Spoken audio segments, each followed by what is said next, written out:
seasons come and go like thoughts of you.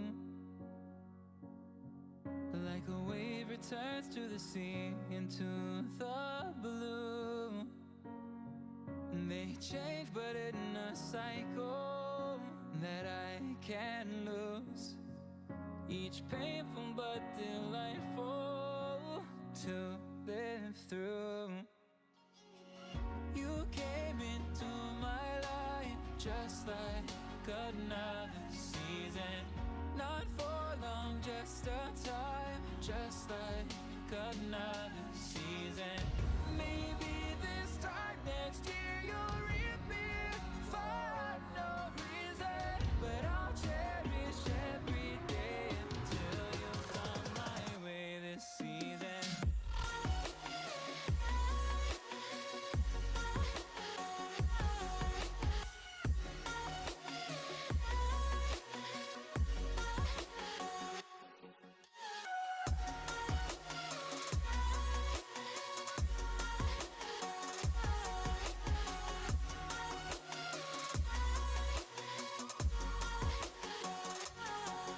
The seasons turn and change just like your mind.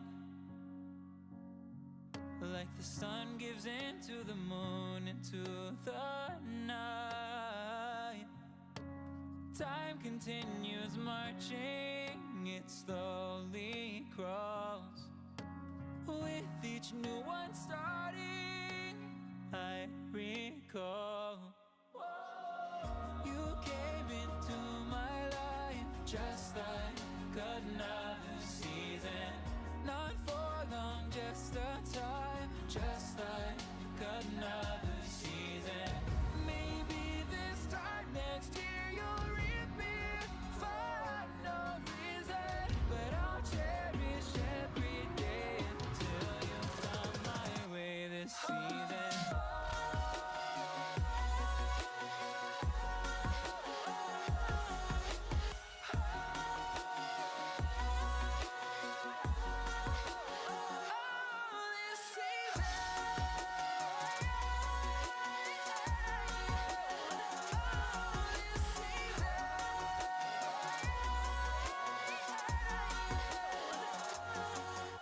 Each time of year carries memories, like a never fading whisper in the breeze. Oh, we will keep on changing all over again. Yeah, we will keep on changing, just like another season. Don't want another day without you by my side. Oh, this season.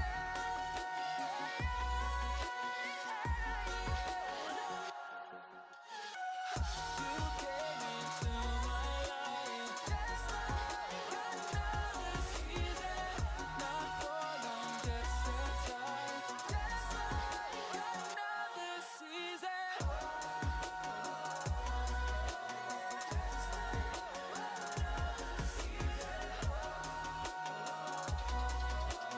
Just like another season.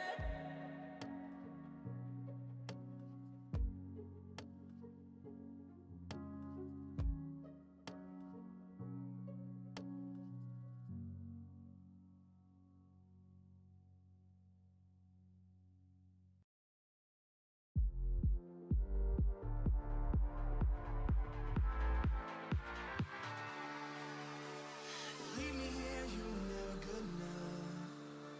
Won't change a thing now, there was never trust. Don't you say a word, cause I've heard it all. You were just pain when you felt it all. Oh.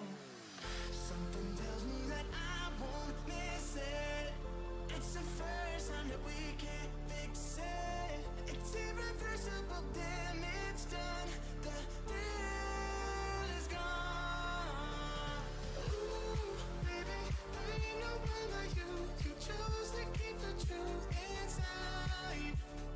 Ooh, baby, keep my all to you. All you did was tell me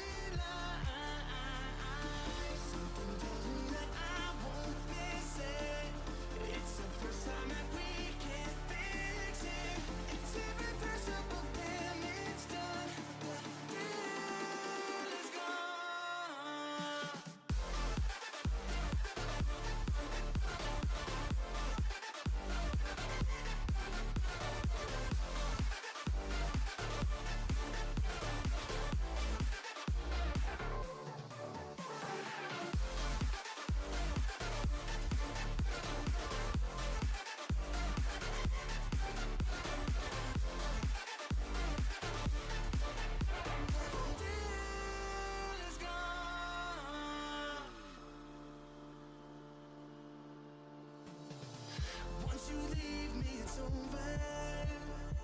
No turning back, not today. Don't you come running back now. I'm not a home for the shy. Something tells me that I won't miss it. It's the first time that we can't fix it. It's irreversible damage done. The thrill is gone. Ooh, baby, blame no one but you. You chose to keep the truth inside. Ooh, baby, gave my all to you. All you did was tell me lies. Something tells me that I won't miss it. It's the first time that we can't fix it. It's irreversible damage done. The thrill is gone.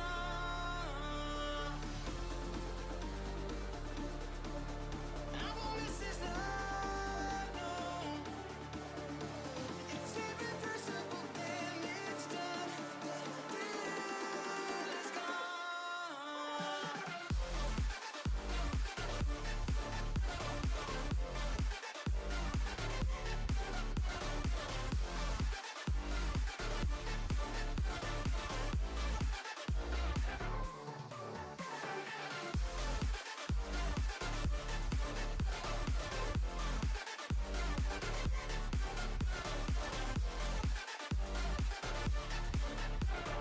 Thrill is gone.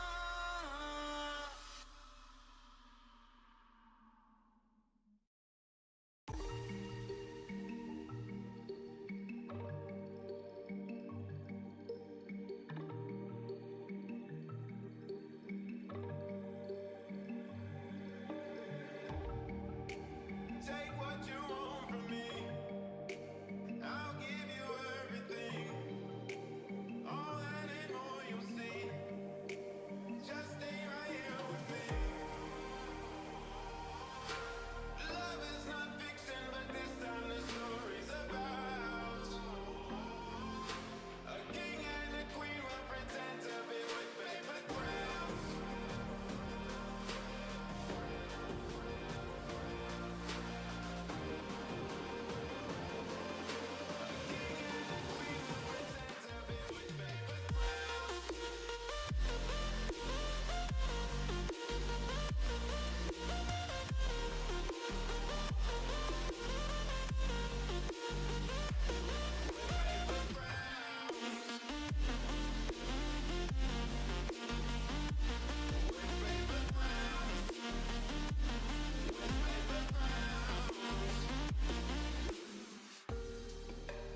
You don't wanna leave.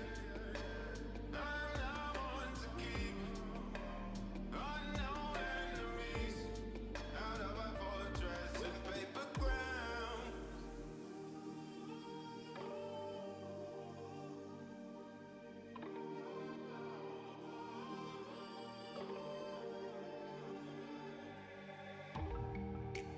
Take what you want from me. I'll give you everything. All that and more you'll see. Just stay right here with me. Welcome, ladies and gentlemen, to this wonderful Saturday evening. We are live tonight with the Partner Podcast sponsored by Binx TV. I am your wonderful host, Severin. I'm going to pass you off to my wonderful co-host, ATC Guardian. What's up, guys? Good to be back. Good to see everybody. Our first awesome guest host would be Redbeards. Hello, guys. I'm Redbeards. I'm here representing DadBods Gaming. We're just a dad community of gamers. We'll get more into what we do later in the show, I think. Our next wonderful host is Staghouse. G'day guys, how we doing? Staghouse here. I'm representing the Staghouse channel, aka the Herd variety streamer. We try to play as much as we can at the moment. I'm sinking all of my time into Far Cry 5, unfortunately. But yeah, that's pretty much it. And there you have it, guys. We have our wonderful cast for tonight. So we're going to go into a little bit more of a thing. So, Redbeards, tell us more about DadBods. How long has it been around? Okay. Started DadBods August of last year. We are just a community of dads, primarily a Discord community. I started it out as just a place for me and my buddies locally here in Oklahoma City to have a place to get together and play some games and avoid some of the toxic communities that we were used to running into in gaming. And one thing led to another, and we kind of recruited some more dads, and now we're pushing 500 members. Mostly dads, not all dads. There's some guys in there that don't have kids, and that's fine. But we're just a bunch of laid-back guys. We get together and talk about being a dad and dad life, and we've got channels for food and automotive and literature, and we've got book club and movie nights and all kinds of cool stuff going on. So we've got a lot of guys playing PUBG. Usually have multiple squads going a night. We've got a lot of guys playing Fortnite, Sea of Thieves. So just all kinds of good stuff going on. A bunch of laid-back guys. So we're pretty excited about what's going on over there. Awesome. Staghouse, tell us more about what you do. You are here tonight as our Binx representative. I am graciously the one that's organized to make all of the tutorial videos for every feature of Binx that people either aren't using correctly or they're not abusing. And Binx definitely wants all of the features abused as much as possible. I was given a partnership graciously by Binx within my first month of being on the community because I took the initiative to make the first tutorial video on how to guest stream correctly and how to get the overlay and everything done. He was quite happy with that. So I was very shocked when I woke up in the morning and got my partnership email. And since then, it's been a backwards and forwards between Binx, myself, and Tinkerhell as well, who's been walking me through all of these features. And there is so many that just aren't being used. So hopefully those videos will come out very, very soon. I'm trying to organize them all so they're in one playlist on YouTube, so you can go 1, 1, 1, 1, 1 and just smash through them all, and then start using everything at people's disposal. So my question for you, since you've been working with Tinkerhell and I've spoken to her a little bit, does she ever sleep? Not to my knowledge. No. All right. So I don't know how she does it. So we have it proven here. Binx has created the first sentient AI. All right. Yes. Yep. Absolutely. All right, guys. So this is our wonderful cast for tonight. Everyone wants to say hi. Thank you all for coming back, by the way. This is our second episode, and honestly, it's been a great success. I've been working really hard to get everybody here. I'm glad we've got people from different communities, as well as having Binx showing strong again tonight, which is awesome. Always love Binx. Happy to be here. The Wizard of Binx. Yes. And by the way, it is coincidence that we have our two guest hosts with glorious beards. That was not planned. Yeah, not planned at all. No. Feels bad. Yeah, it feels real bad. I tried growing a beard, but all I can grow is like mutton chops, neck beard, soul patch, and a stash. Nothing connects. So it looks really bad. Oh, man. So I don't know what to do. I just don't shave and it just grows, man. I don't know. Oh, all right. So we're going to talk about the first topic tonight, which is, sadly, again, more Battle Royale news. So right now, Studio Massive has announced they are apparently working on a Battle Royale feature for Division. Now, as some of us who played Division, it's one of the rarer third perspective shooter MMOs, looter shooters, which didn't do great when it first launched. Kind of got back into the mainstream with recent updates, and now the news of a Division 2 coming in the future. What do you guys think about another game trying to join the Battle Royale scene? Did they say if it was going to be Division based, or was it just a completely new IP? They haven't said too much about it, but what I'm seeing, what we're getting from them is basically it's going to be the Division skin in a Battle Royale mode. I mean, I'd honestly definitely play it. I think it'd be fantastic. Yeah, I do too. I definitely agree. The gunplay in Division I've always found to be a cut above everything else. Since they've fixed it. Yeah, since they fixed it, yes. Yeah, I think they have a pretty good following, the Division does, so, I mean, why not jump in and try to get a piece of that Battle Royale hype that's going around right now? Yeah. And they've already got the mechanic in-game of the sort of toxic cloud you can't go in unless you've got a certain mask. Yeah, they can the always dark incorporate. Zone? Yeah. Exactly. They can incorporate that as the zone that closes in on people. It's almost going to write itself, I think, if they add a Division skin to it. Well, they already have technically a battle royale mode almost in the game with the Dark Zone itself. This mode where you go into a designated area and there is no friendly fire or allegiance. It's you can choose to go rogue at any point, and then it depends on players to hunt down those rogue players or not. Yep. So they just need to incorporate in a zone that closes in, and they've got themselves a battle royale. Exactly, and then instead of just having a small little section of New York, just open up to the entire New York. Just have fun with it. Yeah, I'd be pretty excited about that because none of the other battle royale games have urban environments. This would be the first. You have like small towns, like in PUBG, you have Yasnaya as being one of the biggest urban environments, but it's not true urban. But like a whole New York City like the whole thing would be urban, not like just Pachinki and then the fields around it.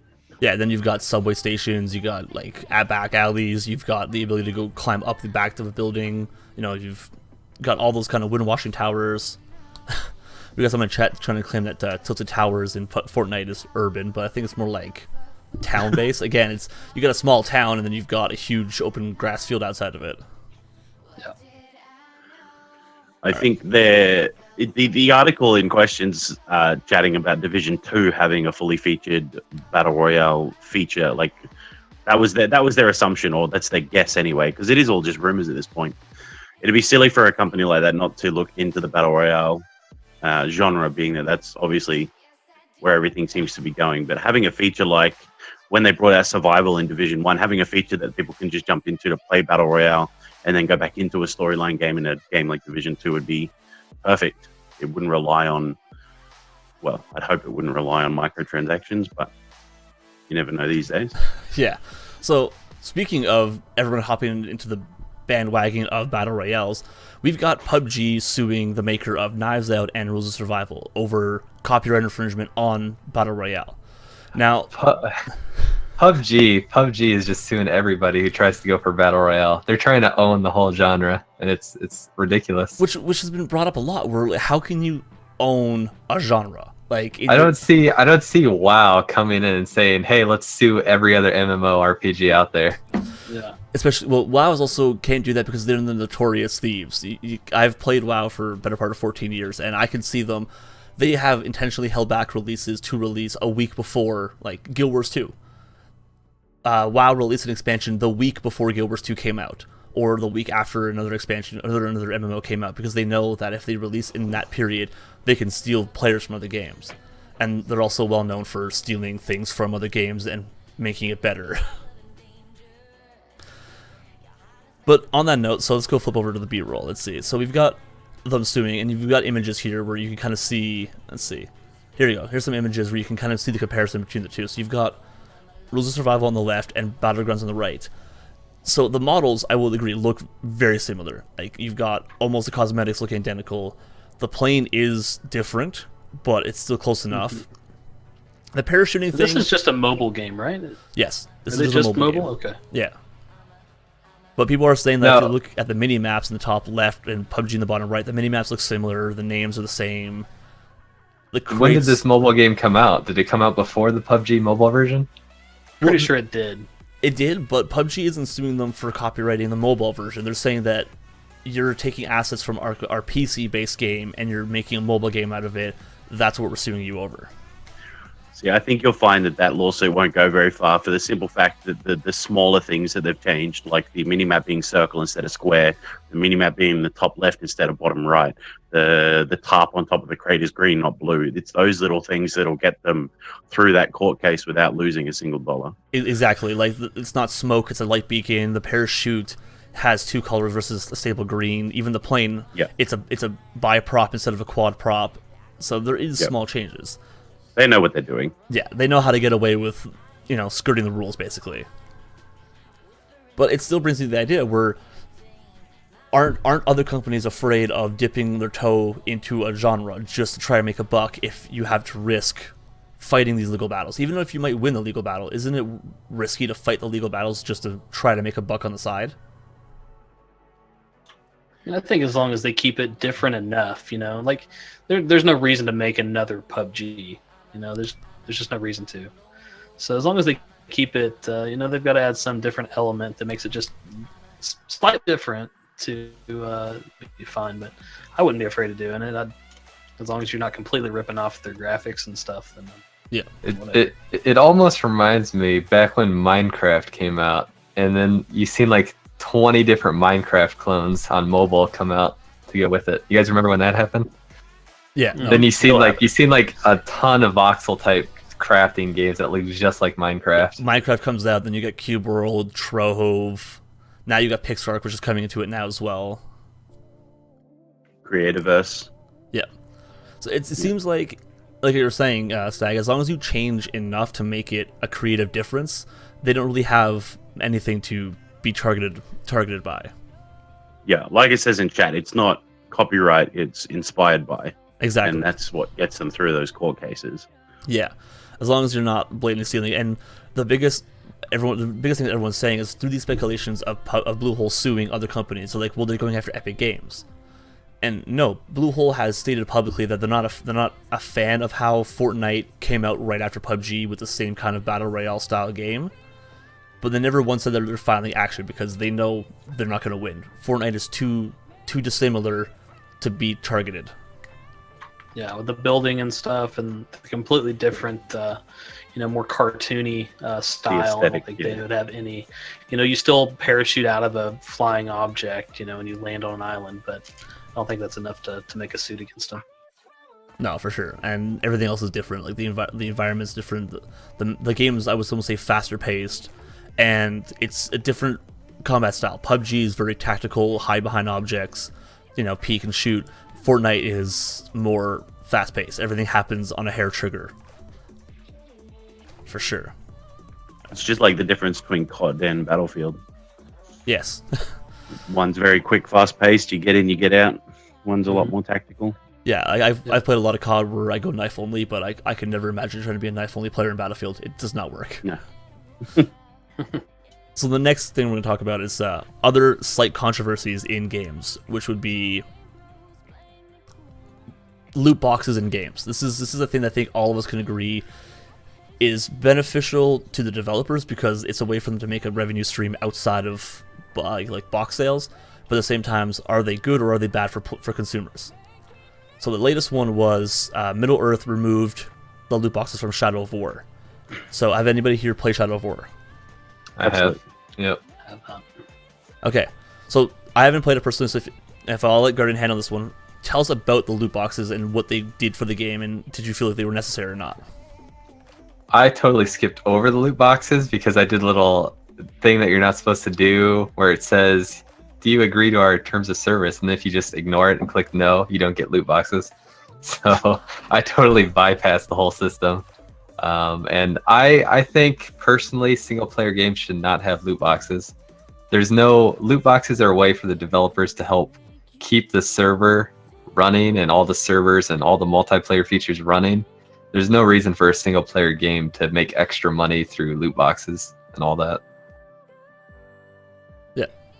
The way I've read about it was basically you have your fort and your army that you could build up with orcs that you find in the wild and subjugate them, and these loot boxes were ways to bypass that, was to either buy an orc or find a way to RNG the orcs into your fort. So I find that odd that in a single player game you'd have this way to just bypass effort.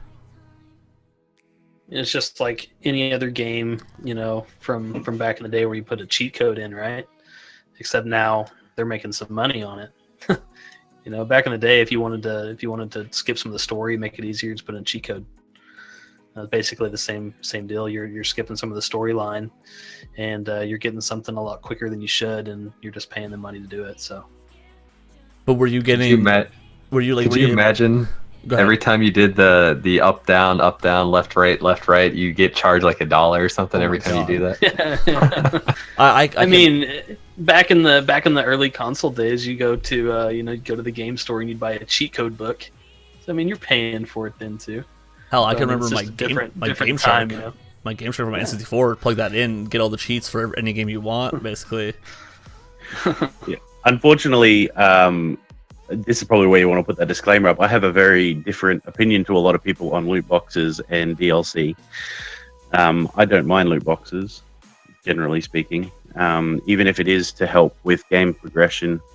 I get a lot of flack for it, unfortunately, but in my personal opinion is for someone that has, for example, if I wouldn't complain if someone got a leg up in a video game because they had better hand-eye coordination, or they had a skill that I didn't, and that's how they got the leg up. In my opinion, people that can fork out the money, or aka whales that can fork out the money to get those loot boxes, that's just the skill that they have over everyone else. And I don't look down on developers for trying to make more money for the products that they make, because we all know that it takes a lot of money to make these games, and they should be getting as much profit as possible. I don't think it's okay for developers to take out parts of the game and then sell them to you as DLC. I don't agree with that. I think they should release the whole game and then release expansion packs. I think expansion packs should come back, in my opinion. Yeah, so I'm on the same boat with you. But the way I find the loot boxes are a detriment, even if they do give you a leg up, is the fact that if the game forces you to pick up those leg ups to make it a viable game. So I'll use an example, which would be Activision. They have admitted that if you buy their sniper rifle from their store, so say we'll use Guardian. So say you bought the sniper rifle from their store, you're using it, it will match you with players who have a loadout that is weak to your sniper rifle, to force you to have to directly give you the advantage that way, whether you're good at the game or not.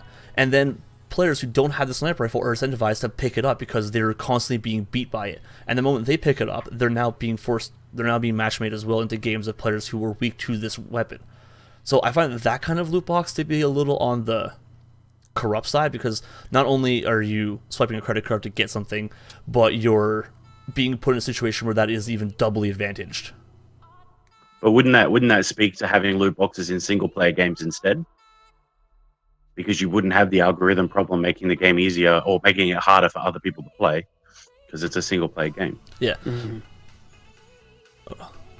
Yeah, I don't have a problem with in single player, and the only time I have a problem with loot boxes is when you get a pay to win kind of scenario where, just like you said, if you can buy something and it makes you just immediately better than someone else. But I mean, I'm all for loot boxes. I play a lot of Heroes of the Storm and Overwatch, and you get a loot box and it's just appearance stuff, Cosmetics, yeah. And some of that cosmetic stuff you want, it makes you look cooler, but it doesn't make you any better at the game. It's just, swag to make you look a little bit different than everybody else. So I'm cool with that kind of loot box, but and I guess in a single player game, it's however you want to play the game. I played Skyrim and I used some cheats to get through the storyline faster because I don't have a lot of time. So I mean, it's not hurting anybody or making me better than anybody else. So I guess I'm cool with that.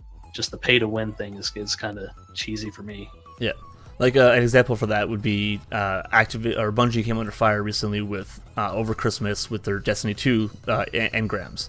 So they came out with a holiday event where you get special engrams that give you special cosmetics, only achieved during that event. But the problem was your level up engrams didn't count toward those event engrams, and you could only farm so many of them in so much time. Someone said with the RNG and the percentages that were there, you would have to spend, I think it was 90,000 hours of constant gameplay to get all the items from those loot boxes, and you're only given 7 days to do it. So I find that is the corrupt side of loot boxes, where developers are doing things intentionally to make money with the loot box. Otherwise, I have no problem with loot boxes. I played Overwatch, and I will admit I have shelled out probably close to $80-$90 on boxes just to get skins, and I'm fine with that. Has anyone played Battlefront 2 when they released with loot boxes? Oh, I played the beta. So you didn't get a chance to look at the loot boxes when they were up for purchase when the game was released? The beta that I played had loot boxes in it, so they allowed us to get a test for it, and I found that to be not fun. No. See, that would be, in my opinion, a bad way to do loot boxes, especially being that I think they were releasing the numbers for that one originally, and it was an absolute ridiculous amount of time that you needed to spend to grind those loot boxes as well. 460,000 hours of gameplay required to unlock everything. Yeah. That's a bit excessive.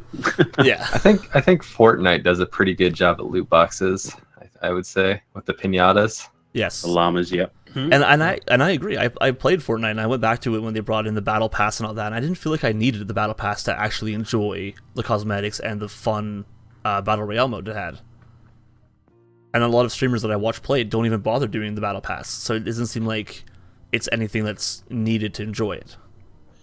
What do you guys think of buying the battle pass booster that starts you like 25 levels in?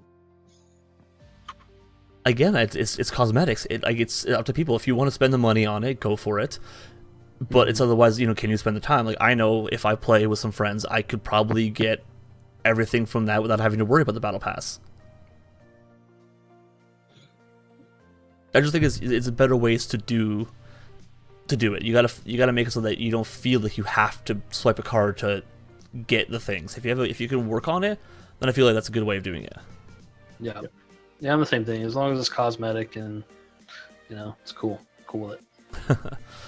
All right, the next thing we got up is toxicity in gaming, which, even though we try our hardest, you can never get away from toxicity. It's just atrocious. No. One of the most well-known ones, because of how competitive the game is Rainbow Six Siege, which is putting in systems in to stop team killing. So they're putting in all these systems in to try and stop people from team killing, being just negative. So I don't know if people have played the game, but it's a 5-on-5 tactical shooter where you either have to rescue a hostage, defuse a bomb, or I think this is just a death match mode. And I've played it, and I will tell you right now, if you are not the most skilled player, people will shit on you. Apologize for the language, Binx, but they will just tear you down. Even if you are trying your hardest, if you just don't know everything, people will go after you, and then that causes a toxic environment where a learning player still has an issue. And then the other side of the spectrum is people who just AFK or team kill because they're being idiots. And it's definitely not an isolated incident. I can think of one game, Dota 2, that probably has the most toxic for a new player to learn that game. Oh god, yeah.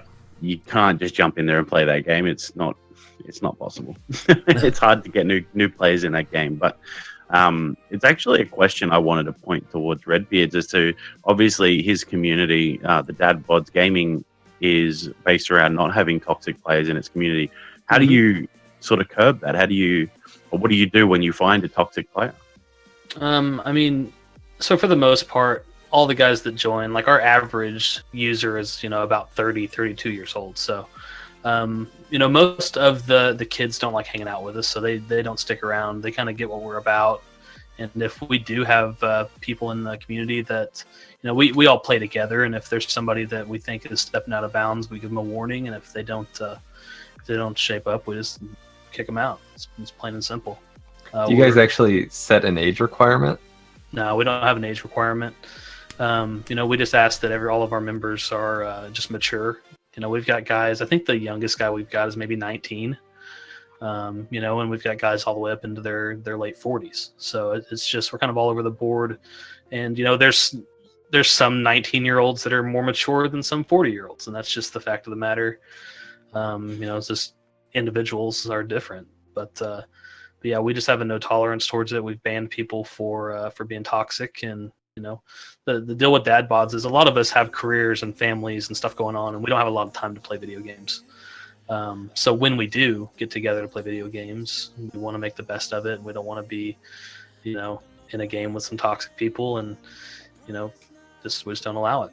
But that's one of the main reasons we used to play. Me and my friends used to play a lot of League of Legends, and that's kind of how we got DadBods together, is, to get away from that kind of toxic environment, because I think League of Legends is, just like Dota 2, it's just one of the worst environments for people just to just call you out and be super rude and sexist and racist and all kinds of fun stuff. So no, I think I have to agree. Like I've been in part of DadBods for a little around 2 months now, and honestly, I haven't seen one incident in there where I've had to be like, ooh, okay, that's a little off. No one's been anything like that. Everyone's been super accepting. Like I've just started playing PUBG again, and I'll go in the PUBG chat and I'll just be like, looking for a group, and you have everybody who's in the chat. Like, squads of 3 will pick you up and pull you in. There's no issue at all about that, and it's been a very welcoming community. Yeah, and that's one of the things we're kind of proud about. Like, as a dad, I've got 3 young kids and I've got stuff going on at the house. So if I get into a game of PUBG and something happens, my kids are screaming, and I'm like, guys, I know there's like 20 people left alive and the circle's moving, but I gotta go for a second. Like, here's my stuff. I'm dropping all my guns and my ammo, and I'll be back. And the guys, usually, if you're in any other pickup game, you're gonna get flamed, right? Like that's a big no-no because you're gonna ruin somebody's game or whatever. But in DadBods, there's like, no, we get it. Like we understand what you're going through and take care of your family first. So. We're dads first and gamers second, and everybody's just really cool and understanding and respectful of that. So it's pretty neat. Yeah. So to carry on this toxic conversation, we're going to move over to Sea of Thieves, which had a very, rocky launch with its server issues, lack of content, people abusing Group Finder or their friends to get to Pirate Legend in the first 2 weeks, and it led to people really abusing the brig system. So for people who don't play it, you're either in a 2, 3, or 4-man team on either a 2-man sloop or a 3 or 4-man galleon. And on both of those you have a brig, basically a metal prison somewhere on the ship, and you can vote people from your crew into the brig if they're doing something toxic, like stealing loot, being an idiot, throwing loot off the deck. But people recently haven't been doing it for that reason. There'll be a 3-man team, they'll queue for one extra person, that person will come in and say, I don't have a mic. So since there's no kick feature, instead of just saying, okay, and just listen to our instructions, they'll put him in the brig. And that guy has to stay in the brig the entire time until he just gets bored and quits the game. So there's no way to get out? No, once you're voted in, you have to be released. So I haven't played a lot of Sea of Thieves, but I do have it. I have played with some of the dads in DadBods, and what we ran into is like we would have like a group of 3, and then we'd get some random person as a 4th, and we'd be looking for another community to play with us, and we'd finally find somebody in our community that wants to play, and we're like, hey, we tell the pickup guy, hey, can you leave because we've got another one coming, and they just won't leave, right? So I've been in groups where we threw that last guy into the brig and tell him, bro, we're not letting you out. You got to leave the group so we can get our buddy in here, and they just won't leave. So I mean, there's no way to kick somebody. There's no way to only invite who you want on your boat, and remove somebody else. So I mean, I don't think it's really the community's fault. I think it's the developer's fault for allowing that to happen. They need to have, and they're fixing it, but they need to have a way to kick a member completely out of your game. Or vote them out of your game, or just make it to where it's invite only, like is what they're doing. I think it's a good change. Yeah. Yes. So the changes they are implementing to Sea of Thieves is, like you were saying, so invite only crews. Now with that, they're going to let people go on 3 and 4-man sloop crews. So your sloop could have 4 people, or your galleon could be 2-man if you feel like doing it.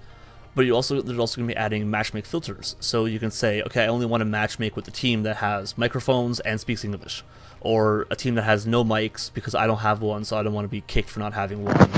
So they're adding ways to specify who you want to be partied with, and they're even adding things like if you want to do pirating. So if you want to join a group and all you want to do is sink ships, you can queue for a group like that. I think it's good that they're listening to the community this early in development, being that the game has just come out like fully. Mm-hmm. I think it's good that they're actually listening to the feedback and not just going with the flow. I like how it's going to be invite only. So, you don't have to go back to the lobby every time you lose a friend and want to re-invite another friend. Yep. No, definitely. Definitely feel like they're making improvements, and it's really nice that they're willing to listen to us. And because I will admit, I have matchmates, and getting to a game where 3 people are using microphones but they're speaking a different language and you got no way to control that. It's like, okay, how do I make this work? And when it comes down to streaming as well, like if you're streaming with 2 of your friends and you get a 4th player that's either got a microphone and is just screaming the entire time, or for any reason that you need to get rid of that player because it's doing something to your stream that you don't want it to, it's good that they're finally adding the ability to do that. That's one of the reasons why you can mute people now. Is that another thing they're adding? Is you can just mute somebody? Yes. Was that not a thing before? It was a thing before, but like somebody can just show up. Say you're streaming. And an example I had happened to me once on PUBG. I accidentally didn't select 3-man squad, and somebody joined my game. and all they did was shout the N-word for 5 minutes. So on Sea of Thieves, the problem is somebody joined your crew, and before you have a chance to see if he's worthy of muting or not, they just start shouting racial slurs and N-words. So now what do? You gotta brig him and mute him, and then wait for him to leave. Yeah, and that's the thing, that you gotta wait for him to leave is the biggest pain in the butt, because the dude we threw in the brigs, we're like, bro, like, it's not anything against you, but we need to get our buddy in here. We're waiting for him to play with us. So if you would kindly just leave, we don't have any treasure or nothing to, you're going to lose out on. So if you would just leave so we can get our friend in here. And the dude just like sat in the brig talking to us and playing music. And like he sat in there for like 30 minutes. And finally we had to leave and start another group. So it's just really annoying that you can't just kick somebody if you need to. Yeah. I'm surprised none of it came up during the beta, though. Well, I think a lot of the beta didn't have matchmaking involved. So I think that was one of the reasons why it didn't get presented too much. A lot of the beta. At least you guys. Oh, go ahead. At least you guys knew there were other players, because I actually was in a 2-player game with my friend. My friend had to leave. A couple minutes later, some random guy came up running to me on an island, and I was like, "Whoa! You're trying to take my treasure?" And I shot him. And a very nice dude, very polite. I shot him, and then he was a public person that joined my game on my team, and I totally forgot people could do that. Well, honest mistake, right? Yeah. That just makes for good content. So, speaking of trolls and derogatory comments posted on streams, we'll go into our last very controversial article. So we have the CSGO commentator Matthew Sadokist, who recently got in a lot of trouble with Twitch for saying the N-word while taunting his friend, followed by several different ways of telling his friends to go kill themselves while streaming PUBG. So, yeah, and as Chad is saying, this guy went nuts. Like, I watched the video, I cannot play the video on stream because it is way too harsh. But, like, where does this fall into friendly banter between friends? Because I will admit it, when I'm playing some games with friends in public, I am not PC. I will yell at them, I will swear at them, I will tell them to jump off things, but I never do that while I'm on stream, because that feels to me like it's a different situation. You can't do that kind of stuff. Yeah. Was he actually commentating, like for like an official event or something, or was he just playing a game, streaming it casually? He was playing PUBG with other CS:GO professionals, so he was playing it with them, and that's when he was saying. So like one of the people he was saying was Don Hassey, who is a CS:GO player, and he told the guy to put a belt around his neck and jump off a cliff while it was still attached. Seems like stories like this keep popping up in the news, and you think they'd figure out that people are watching, especially high-ranked players or anyone that's in the public eye for these sort of things. It seems to be that they're not understanding that everyone's watching. Like, it's going to be in the news if they drop the N-bomb or anything like that. It seems silly that they keep doing it. Yeah. So my first glance at the article, I was like, well, this guy is terrible. Like, get him out of here, right? Yeah. Like, this is an unacceptable situation, regardless of what's going on, especially when you're live on Twitch, But after reading the guys, he posted, there was an update to the article. He posted on his Facebook page. It was a 1,200-word apology, and he pretty much just laid it all out and said it was his problem, and he apologized for what he said, and I guess he's actually flamed some other people for similar comments in the past, so it made it even that much worse that he's flamed people for doing the same thing that he did. But after reading his apology, I kind of understand a little bit more where he's coming from, because he says that being in the spotlight for that long, you have a lot of people that are super toxic toward you, and it kind of eats at you, and sometimes you just have like you lash out, he said he understands that he's going to lose some of his sponsorships and things, jobs that he's got lined up, and it's completely his fault, and he's okay with that. So he kind of did the right thing and was a man about it and apologized, and so I feel a little bit better about the situation now. I don't know him. I don't ever watch CS:GO stuff, so I don't, I've never seen any of his work or anything. So, but after reading his apology, I think I'm a little bit better with it. So yeah, and I'll just make a quick correction as Chad is saying it. Don Hassey is not a CS:GO player. My apologies. I had very minimal time to research the story, so I do apologize for that. it still shouldn't change the fact that the things he said were still things that should not have been said. It doesn't matter if you're talking about a troll Twitter account. You still don't, when you're, like someone was mentioned earlier, when you stream, you're in a higher standard. You don't know who's watching you. Yeah, I can put a mature filter on my stream all I want, but anybody can just come in and hit, accept, I'm 18 or over, I'm watching this mature stream. And if you start saying these kind of things, you lead people to kind of think that's okay for you to say in public. Yeah. Yeah, and the mental health thing about telling somebody to commit suicide is just, it's horrible. Because you never know what somebody else is going through. And it's just not something you need to do, for sure. Yeah, you never know what your chat's like. Maybe there's people in chat who are struggling with that kind of thing, and you're now advocating that kind of stuff. Mm-hmm. Yeah, just like it said in chat that you never know who's watching. You've got to keep yourself to a higher standard in your stream, because anyone could be watching at any point in time that have issues or has problems with stuff like that, and you can't just nonchalantly say stuff like that and expect it not to have consequences. Mm-hmm. Which is good, because it looks like he knows that there'll be consequences, and he's happy to take that on the chin, which is good, I guess. Yeah. So yeah, he's gonna get some punishment from some of his jobs he's got lined up for sure, and that's just that's what he gets. He's gonna learn the hard way. Yeah. So. And speaking of, things people being said or people moving to Twitch and being held to a higher standard, we have, it happened a couple weeks ago, but Logan Paul from YouTube has transitioned over to Twitch, and that has still been a thing of controversy till today about should he be allowed on Twitch, and things have happened already. So he moved over to Twitch, he received partnership right off the bat, or believe he had affiliate status because he was receiving subs when his account got created on Twitch, and guy has 468,000 followers already, but also has already received his first community strike, because day one on Twitch his chat was a massive spam of Seek Heil the entire day, and I've seen screenshots, and it wasn't isolated. I would probably say it was 9 to 10 hours of his Twitch chat going absolutely crazy. So, and a lot of part of Twitch says he shouldn't be allowed on Twitch because he brings that toxicity from YouTube and he brings this negative attitude. But a lot of people are saying, and I know we had a discussion before the stream, he brings the numbers, and whether that's going to be a good thing or a bad thing later on is to be seen.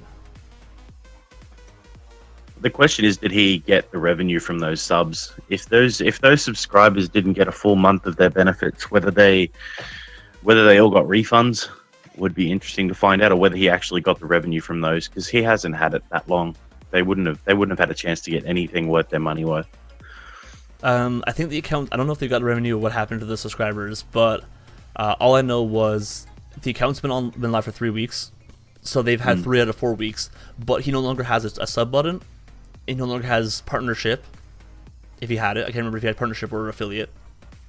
But basically, it looked like Twitch got a lot of backlash from people saying, how can you let this person come into Twitch with this toxic community and then bump them right to the ability to make money off Twitch? Yeah. I agree with him taking away the subscribe button. Then it makes perfect sense. Yeah, I think his community has to get proven that he's not just going to bring toxicity from YouTube before he can get money off YouTube. Which is not going to be something that he can do. Like, he can't prove that his audience isn't going to come and be toxic, unfortunately, because there's no way for him to control them. Mm-hmm. And that's the biggest issue that he has on YouTube as well, is that he can't control the people that watch him. He makes his content and people take it as they will, but that's the interesting part of the subscribers for him, that obviously they've taken his sub button away. He no longer has emotes on his channel that he's uploaded. So although the community that would have subbed to him would have been quite toxic, I feel bad that they may have subbed to someone and not gotten the full benefits to their money. Yeah. It would be a full-time job to be a moderator for his channel. You just sit there all day pressing the ban hammer button. He's definitely got money to pay someone full-time. He could pay 10 people full-time. You need a large team of moderators just for that. But that brings into the idea where it shows that Twitch is actively enforcing their new guidelines, because he received that strike on the first day he was there, and that was because his chat was active. And one of the biggest new guidelines is the fact that streamers are responsible for their chat, to the point where, yes, a lot of other streamers have mentioned we can't control them. Like, if we have a chat, say we get big and my chat decides to go and make a mob in public and go beat on somebody. I can't control that. I can't tell them to stop. So how is it fair that I get controlled, I get punished for my chat? But Twitch came out saying basically all you have to do is to make an effort to not support your chat. And that's literally like, if someone says something in the chat that's derogatory, purge them, time them out, and just say, that's not what we do in this chat. That's what Twitch wants. Whether he does that when it happens or not will be something we'll have to see. It's all what they're asking for is a reactionary solution, but it should be preventative. It should be, he needs to find a way of making sure that his chat doesn't come in and start being toxic, and then he reacts to it. Unfortunately, there's no way for him to do that. Even if it's like, if he was to put his chat in slow mode and sub only mode, all the people that would subscribe to him are the toxic ones, or most of the time. So it's going to be incredibly difficult for him to moderate that number of viewers that quickly, straight off the bat. So what I have found is, and I've talked to some people from Twitch, on the Twitch backside, when you do reach a point where your chat is moving like 10, 15 messages a second, and you physically can't read that, it's no longer your responsibility to moderate your chat. But it's your responsibility that if you're hearing things happening in chat, or somebody points out that your chat, hey, your chat is full of C. Kyle, then if you've been mentioned it and you've acknowledged it and you don't say anything about it, that's when it becomes on you. So they do understand that after a point where like Ninja's record-breaking stream of 650,000 concurrent viewers, I was there, I was in chat, and there were racist things being said, but there were Twitch employees in there. They were ban-hammering, they were working on it, because they understand that the streamer is too big. He can't be held accountable anymore. Yeah, and I'm not mad at Twitch. I mean, I think Twitch is handling it like they should. They didn't know what was going to happen, so they tested the waters with it. They can't just immediately say, no, sorry, but you're coming from YouTube, and YouTube's toxic, and we can't allow you to join Twitch.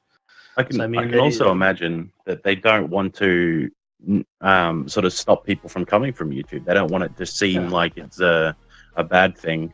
Mm-hmm. And if Logan Paul's done this and he's made it look very, very hard for anyone else to do it if they seem to have toxic comments on YouTube, because the YouTube comment section's always been quite toxic and painful to read for most people, regardless of how good your community is. Like, you've got Markiplier and Jacksepticeye and PewDiePie there. They have fantastic communities, but there is a big chunk of their comments that are very toxic. Yeah. But they all stream, and their communities in Twitch are fantastic. So hopefully people take an example from their book and not Logan's, and do it right and come over here correctly rather than bringing some toxic people with them. Yeah, no, completely agreed, and I do respect, like, if Logan Paul were all of a sudden bring 27 million new people to Twitch, we can't expect that 99% of those people are toxic, which means you will get bleed through from his community feeding to actual channels that need it who aren't toxic. Do you guys think most people that are on Twitch or on YouTube will actually already be on Twitch anyhow? So it's not really that. I mean, the two are the top biggest platforms for media. Well, so I mean, you're gonna have accounts on both. That I don't think they're bringing over that many new toxic players that aren't already on Twitch. Mm-hmm. But it does. You gotta look at what happened with the Ninja stream. So when Ninja did his record-breaking stream, and he brought in people from YouTube and Twitter and all that, and the majority of the accounts, I think he got I think it was 50,000 subscribers that night in one stream, and somebody was looking through all the subscribers that they got subbed to his channel, and a large majority of them were brand new first day accounts. So he did bring in. So there's a good chance that maybe not all 27 million of his followers or his subscribers on YouTube are not already on Twitch, but if a large portion of that aren't, you could see several 100,000 people flooding into Twitch that are now feeding out to other channels. And it might be the pushing point that gets them to start subscribing to people as well. They might be here watching streams, but to see someone from YouTube that they watch daily finally come over and actually do a proper stream on Twitch, it might be that push to get them to finally add a PayPal account to their Twitch account and start subscribing to people, which is a big thing. Exactly. So on better news, one of the biggest record-breaking sales recently has been Far Cry 5. I know a few of us have played it, and I definitely would tell anybody in chat, go play that game. It is phenomenal, and we've got some stats from their week 1 announcement. So they have made $310 million in consumer spending through the first week of its release, which is absolutely amazing for a video game sale. And they got some stats. So week 1, there was 8651 players ambushed by skunks. 38.8 meters is the total distance of shovels thrown. 5.1 million fish caught. 35.14 million sticks of dynamite thrown. The most popular gun for hire was Nick, and the most popular fang for hire was Boomer, which is, by the way, the best dog in the game, or any game so far. 177 million civilians saved, and 1.1 million hours of quality time spent with Cheeseburger. So in the game, you get some companions, but the best of that is you have 3 animal companions. You've got Peaches the cougar, you've got Boomer the dog, and Cheeseburger the bear, and it's just amazing.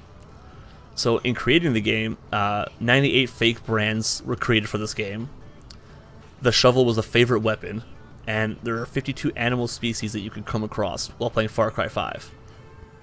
They created 22 phone numbers for the game, and it was 74 days, 44 hours, the time it would take to listen to every line of dialogue in the game. Oh my That's gosh. crazy. 20 motion capture actors taking part in the game's production, 96 actors who lent their voices to the game characters, and the fishing mode was tested and approved by actual fishermen. Cool. So The fishing mode in that game is, oh man, I time consuming. have normally hated fishing in games. Like, I've played Arcade, hated the fishing there. I played BDO, hated the fishing there. Final Fantasy 15, didn't like the fishing so much. And then I have caught myself spending 5 to 6 hours fishing in Far Cry 5. Do you guys remember the fishing in Ocarina of Time for the N64? Yes. I love that. By the way, I think it was great. best Legend of Zelda game ever. Hashtag Ocarina of Time. For sure. I'll always come to be the best game ever. So I did hear with the arcade mode that some players are already creating battle royale modes for Far Cry. They have created it, and I will actually pull up some B-roll for that. So let me go pause the music for this, so everyone can hang out and watch that. I'm also gonna make sure you guys get access to this sound. I was watching this morning. Yeah, Very entertaining. so somebody has created like battle royale style maps in Far Cry's arcade.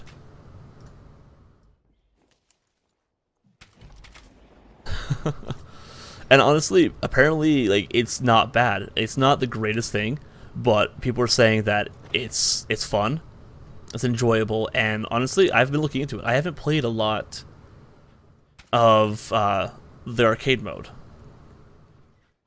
PUBG's gonna come after him now. Oh yeah, probably. See you in court. Oh jeez. That was actually one of the points right here. So in the meantime, if you must play a Ubisoft take on Battle Royale, play Far Cry 5 arcade. Yeah. I haven't had a chance to jump into the arcade very much because I'm still trying to finish the storyline. Yeah. Because I can't stop playing the storyline. There's so much to do. So many games recently are so large that I find it so hard to 100%, but I have religiously aced 2 of the zones so far out of 3, and honestly, I don't feel it's annoying.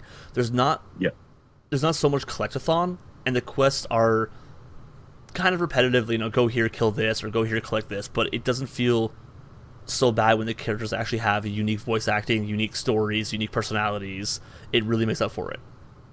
How would The you? little snide comments of when you're climbing a tower every now and again. It's like, don't worry, you're not going to be climbing towers. We're not going to do that. Yeah. How would you guys Amazing. rate it with all the other Far Cry's that you guys have played? Best one I've played so far. I've only played Far Cry 5, so 10 out of 10. I think I'm the only one that hasn't played it yet, but I am buying it this weekend, so I will have it downloaded and ready to go. Yeah, it has the best villain out of any Far Cry game Oh so my far. God.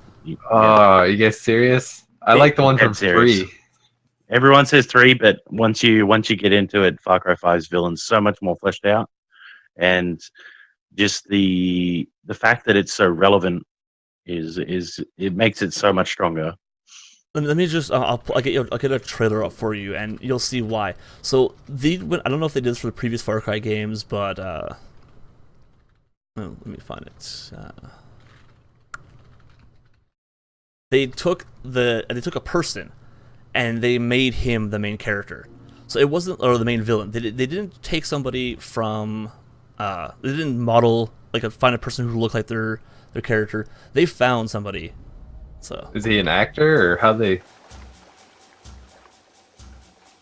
So you've got the main villain, and this is like a real life trailer to the game. Yeah, and he was at a live event too for press, doing a full religious speech. Oh yeah, full on which religious would have been speech. crazy. Yeah. But it's just so traumatizing because he does not look any different than he does in this trailer than he does in the game, and I'm terrified even watching this because it just scares the shit out of me. So I'm guessing he did the voiceover too, right? Yes. Yep. Every one of the main villains, so Joseph Seed and Jacob and John and Faith, were all picked from actors, and they modeled the actor after, they modeled the in-game character after the actor. But he has a story, so this is the story of him. This is his start before he becomes this fanatic. Can I help you, son? I believe you can.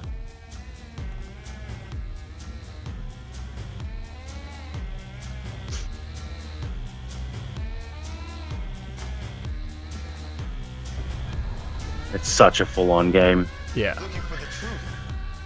Well, let me tell you, I know where the truth lies. I know where you can find the answers to your questions. Right here in your faith in God. And He, I promise you, will guide you out of the darkness into the light. Now they had a whole series on this, right? On Amazon Prime, they Yes. made a little mini movie series. The actor was saying that playing this part was a labor of love because this guy has a story. He lost family, he lost a love, he lost so much, and then he regained so much when he found his family again. And then us as a player, we take that away from him. And it's after watching the trailer and then continuing to play the game, I almost feel for the villain. Which, as a person who doesn't like religion, who I don't like religious fanaticism, which is a game about religious fanaticism, having actually feeling for the main villain in this game worries me. It scares me. Yeah. He's so well done, and that's what makes him the best villain so far. Yeah. It's just His whole family. Oh my god! It just scares it. It just scares me so hard watching, playing the game. And it creeps you out too. You're playing that, and he's giving his sermon, and you're just thinking this guy was real. And it's worrying when you hear him talk, and you're like, he's got some points. Yeah, he makes sense. he's got some scary. Speaking of which, Here's what I don't understand about the game is if it takes place in the U.S., how are you driving around like Apaches and all that? And where's the military at and the police? How is this? So how are you getting away with flying an Apache, blowing stuff up? they've you don't get Apaches. You do get the Apache is like a prestige thing. It's something you get when you finish the game. But they've basically it's in Hope Valley, and it's basically a valley in the countryside in the hillbilly side of the country. They took over, and they've taken over radio waves. They've blocked the roads. You're in this valley, and the only way out are the roads, and they dominate everything. It's like an artificial bubble around this place where no inside help's going to come anytime soon. Yeah, and it starts, and this is not spoilers so much, but it starts with you going there to arrest Joseph Seed, and he gives you his hands and says, "Take me away, because I know God won't let you have me."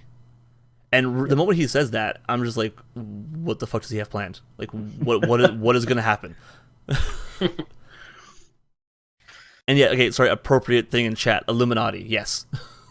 The entire time you are worried that that who you're talking to may not be who you're really talking to. And it does happen multiple times without spoiling it. Yeah. You never really know who you're talking to. Or you never know if something's safe or not. It's yeah. So recently, luckily enough, 6 days ago actually, I avoid the internet on April 1st because you never know what's safe or not. Or you never know what things you really crave that could be awesome that are fake. So, as people don't know, April 1st happened a little over, actually less than a week ago, and we've got some of the best and worst for it. So Final Fantasy XIV started out with this idea of a augmented reality, kind of like Pokemon Go style game, where you go out and you farm resources by literally just tapping your screen. Is all you do in the game is just tap your screen until you harvest the resource. But they wanted the game to be a little different, so they created this stick. And as he'll explain in a second with the subtitles, which I think do it justice because that's all you really need for this. It's not just a plastic stick. It's not a selfie stick either. It's a very special plastic stick. So I like that, just like they're being so funny about that, and you literally attach your phone to this, and your phone is now a botanist's sickle, or a miner's axe, or a lumber like a woodcutter's axe, or as we see later on, a fishing pole, or the lure on a fishing pole. I like the production quality they put into this too. Yes. Like they put a lot of work into this April Fool's joke. Oh yeah. Well, that's the thing. A lot of people right now are definitely putting in the effort into the jokes because they know that if they don't put effort, people will just know it's fake. I could just see a school of like a bunch of people throwing cell phones into water to fish. And then you've got Rocket League making all of their hats gigantic to the point where they're actually obstructing your vehicle. A first-person shooter game decided to turn all their cosmetics into pots, pans, and kitchen utensils. So as you can see, you've got kitchen utensil earrings, a sifter for a hat. That's pretty funny. You've got Razer, who had their wonderful energy drink. Our latest products are so cutting edge that the only thing slowing it down is you. The meaty organic form is a cage of limitations, including lagged response times, limited memory, and a dismal single-core processor. And after years of tireless research and experimentation, the solution is finally here. Introducing Project Venom V2. Built upon the same tongue-punching taste of the first-generation energy drink, we have successfully added a splash of biomechanical nanotechnology that will give you more than a competitive edge. You'll be an omnicidal demigod. Using Venom V2 is simple. 1. Insert Venom V2 into your preferred orifice. 2. Select and customize your nano enhancements on Razer Synapse. 3. Let the Razer bot sync to your body and...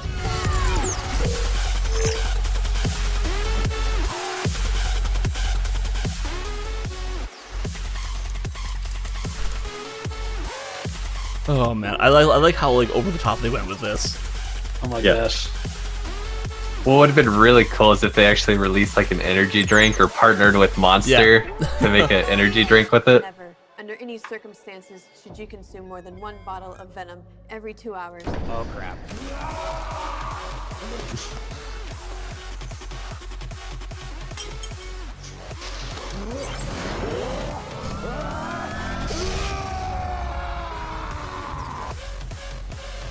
Oh man. Project Venom V2. Be the machine. I think Shroud was the original beta tester for that stuff. He's been using it for the last 6 months or so. Oh, That's jeez. a beast. Yeah, he's a machine. I like their quote preferred orifice for how to ingest it. Oh, and then of course we have to have our first battle royale joke where Path of Exile decided to make a battle royale game, which by the way they actually released the mode during that day. So they actually had a battle royale mode on Path of Exile for that day.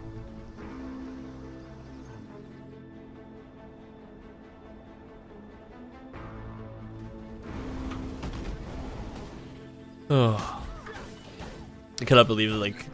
The people thought it was legit. I watched the Twitter feed for this happening, and so many people did not think that it was April 1st when this came out. I mean, it's a game that seems like you could really get behind it, Yeah. Now, there was talk of there being a battle royale for, was it Paladins? Yes, and they're still developing it. Yeah. Yeah. But the sad thing is, I could actually see this being a battle royale game that wouldn't be too bad, honestly.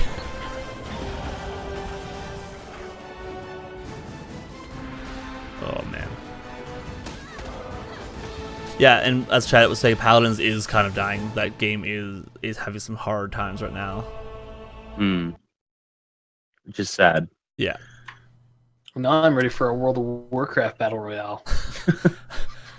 Blizzard developers have been quoted saying that they are looking into a battle royale game, or they would like to bring a battle royale game into the universe, which makes me sad because gosh. Blizzard, stop. You have enough. Ruin everything. Yes. Then you've got Sony making a board game adaptation of PlayStation. Oh, jeez. And then you can have a president and CEO Kenichi Sato wherever you want around the house. $3 per figurine, apparently. I wish these companies, when they find out that there's people out there that actually want these products, I wish they would just do it. Yeah. Like, and then you've got some Tekken. ideas are fantastic. Tekken was bringing Eevee into the next Street Fighter game. Which, honestly, I would love to see a tiny, adorable, fluffy Pokemon beating on... Butt-kicking machine. Yeah, butt-kicking machine. And then you've got WoW releasing a bunch of little micro events happening. Which, I think the best one out of them was the only way to walk was RP walk. So you had to RP walk for the entire day. I would lose my mind over that. A new mode coming to Rock Band 4. It's the relax play mode. Battle Royale mode. No. Yeah. I would love to see a Battle Royale mode for a Rock Band game. Let's take a moment to check in. Oh, God. Feel the weight of your chucked. Oh my gosh. Slowly scan your body, starting from your head. Yep. It's kind of cringy. To the guitar strap on your shoulder.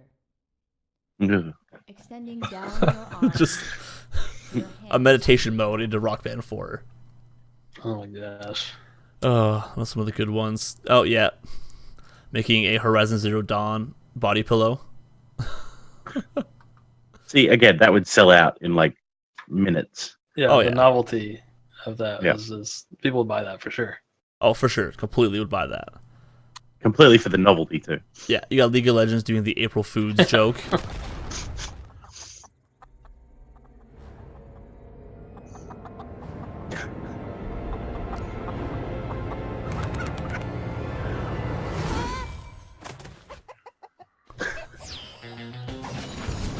Where a lot of the, like, the thing is, this would sell. People would buy these games like crazy. I know I would.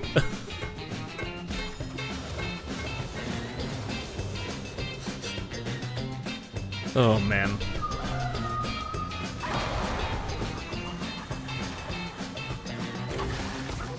I would buy this. I would buy these. So I don't like. I feel like April Fool's now is not a joke day. It's more like a, well, how can we get some free marketing or some free like quality testing? You know, would this be? Yeah. Let's test the waters with this insane idea and see what happens. Exactly. Oh man.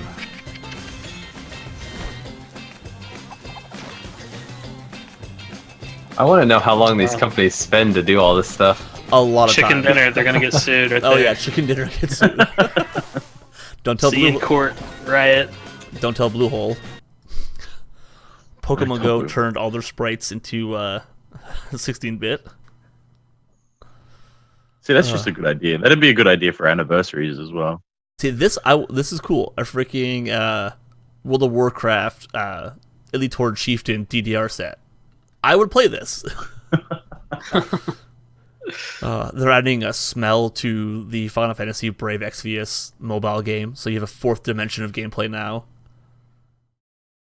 And then, of course, my all-time favorite joke, because everyone would totally play this.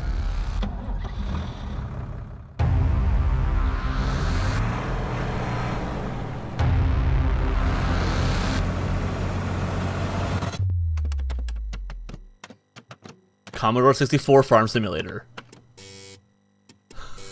The funny thing is this. This is great. Yeah. My childhood This is here. great. This is my childhood.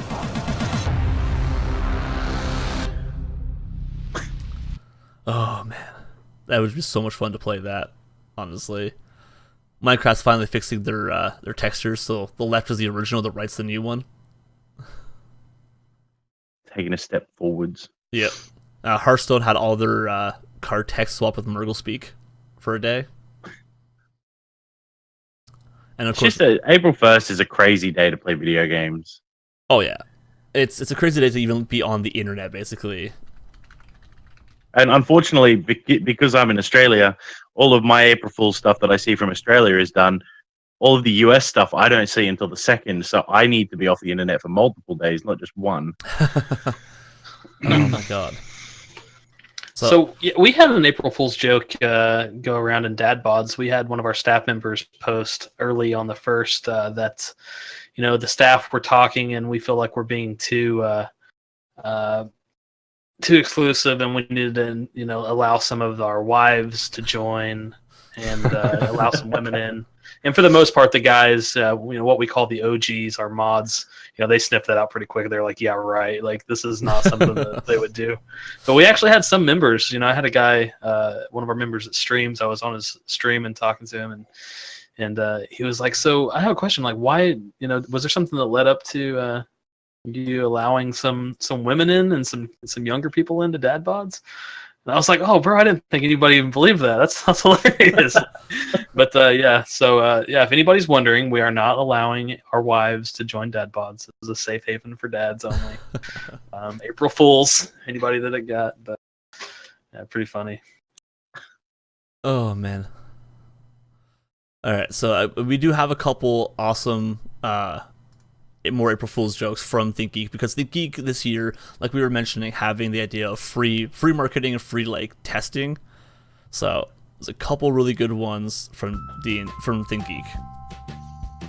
So you know how there's a 23andMe to test your DNA and your lineage? Well, they created something called 4D6andMe. I don't even know what ability scores are. Well, ability scores define every creature's mental and physical characteristics. Their strength, constitution, dexterity, intelligence, wisdom, and charisma. And of course, your ability scores will have an impact on how successful you'll be. I hadn't put much thought into it, and then all my friends are like, you have to try 4D6andMe. Maggie found out she's got the strength and dex to be a soldier. Chris discovered he's going to make a great ranger, and Marjorie finally got the proof that she knows magic. I come from a long line of bards. I do karaoke on the weekends. Mom and Dad met in a guitar band. My great-great-grandmother Barb once played the hammered dulcimer so hard it broke. So, yeah, I got a good idea how this is gonna go. I'm just hoping for 118. Maybe it'll give me some direction in my life. Trying not to get too excited. I'm just crossing my fingers for a good charisma score. Watch, it's gonna be like 10s across the board. Surprise, I'm an NPC. I mean, I'm just hoping I'll round out the party. Huh. Are you sure that's right? Charisma seems kinda low. Maybe you swap my spit with someone else's? Wow. An 18 in intelligence? I was not expecting that. Oh, this is perfect. This is just what I was hoping for. Got that great charisma score. Man, I love talking to people. I've been just itching to get up on stage. You guys know, I play the guitar. Do you want to hear a song? Oh, poor guy. Aww. Those are pretty low. I know the world can't all be heroes, but... Hey, not too bad. High in intelligence, high in dex, and not too shabby in the old charisma department. Hey, that's my wallet. Oh, yeah, sorry. Sorry. I mean, I already knew I was a rogue. I just did this whole thing for the cash, so thanks. So they brought out with that. So that was one of their ones. They had a couple of good ones. Very clever. So anybody who watches Rick and Morty? I saw this on my Facebook. That'd be great. Just wait.